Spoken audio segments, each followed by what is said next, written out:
তোমার মনের রোগ হয়েছে, তোমার কোনো কিছু ভালো লাগে না, ডিপ্রেশন, এগুলো কিন্তু মানুষের হিংসা থেকে আসে, বদনজর, এগুলো থেকে আসে। তুমি পড়া পড়তে বসো, যেমন কিছু কিছু মানুষ থাকে 24 ঘন্টা পর লেখাপড়া করে কিন্তু পড়া মাথায় থাকে না, ডিপ্রেশন, এগুলো কারো কিন্তু হয় না। এরপর মনে করো তোমার হাতে মাত্র একটা ফোড়া উঠছে, মাত্র একটা ফোড়া, দুনিয়ার সমস্ত ডাক্তারের ওষুধ খাচ্ছ, ফোড়া ভালো হচ্ছে না, বরং আরো বেশি হচ্ছে। এইখানে কিন্তু শয়তান কাজ করতেছে।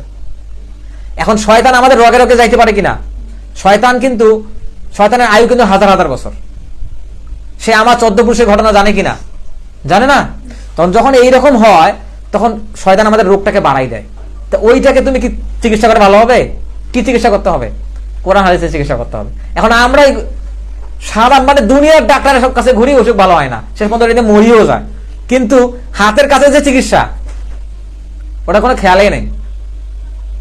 এখন এখন আমরা এই যে ঘুমানোর আগে নামাজের পরে যে বিষয়গুলো শিখলাম, হ্যাঁ, এখানে আমরা যে বিষয়গুলো নিয়ে আশ্রয় চাইলাম, যেমন রাত্রে যারা ক্ষতি করে ওই ক্ষতিটা তো আমরা জানি না, মানুষ হিংসা করে ওটা বুঝতে পারি না, শয়তানের কুমন থেকে বাঁচতে পারি না। তাহলে যেগুলো আমাদের আয়ত্তের বাইরে সেগুলো থেকে আমরা আল্লাহর কাছে আশ্রয় চাচ্ছি না, এগুলো আমাদের বুঝতে হবে।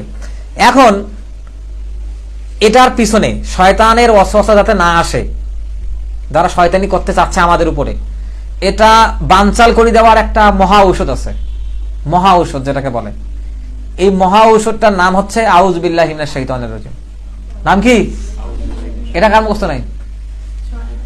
আউযু বিল্লাহি মিনাশ শাইতানির রাজিম। কুল আউযু বিরাব্বিল ফালাক, আউযু, কুল আউযু বিরাব্বিন নাস, আউযু আছে না?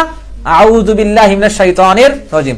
যখনই শয়তানের ওয়াসওয়াসা, যখনই মনে হবে যে আমার উপর কেউ হয়তো কিছু করতেছে, তোমার মনে হবে আউযু বিল্লাহি মিনাশ শাইতানির রাজিম, সবচেয়ে বড় দোয়া এটা। এখন যখন আমরা শরীর মাসেও করবো, প্রথমে কি পড়ি? আউযু বিল্লাহি মিনাশ শাইতানির রাজিম, পরে বিসমিল্লাহির রহমানির রহিম, পরে না ইখলাস ফালাক নাস, বুঝো নাই? এটা হচ্ছে চিকিৎসা পদ্ধতি, বোঝা গেছে? এখন যদি আরো অন্যান্য রোগ আছে কিনা, আমি ব্যথার কইলাম, তারপরে শয়তানের ওয়াসওয়াসা, জাদু, হিংসা থেকে বাঁচার কথা কইলাম, আরো রোগ আছে না মানুষের?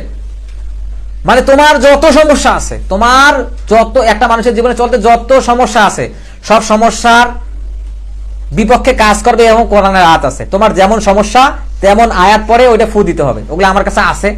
যদি কারো কখনো দরকার হয় যে এই সমস্যা, আমার কাছে যোগাযোগ করলে আমি তাকে লিখে দেবো, হ্যাঁ, প্রথমে কি পড়তে হবে, তারপর কি পড়তে হবে, তারপরে কি পড়তে হবে, তারপরে কি পড়তে হবে, এরপর তার যে সমস্যা সেই কোরআনের আয়াতটা পড়তে হবে।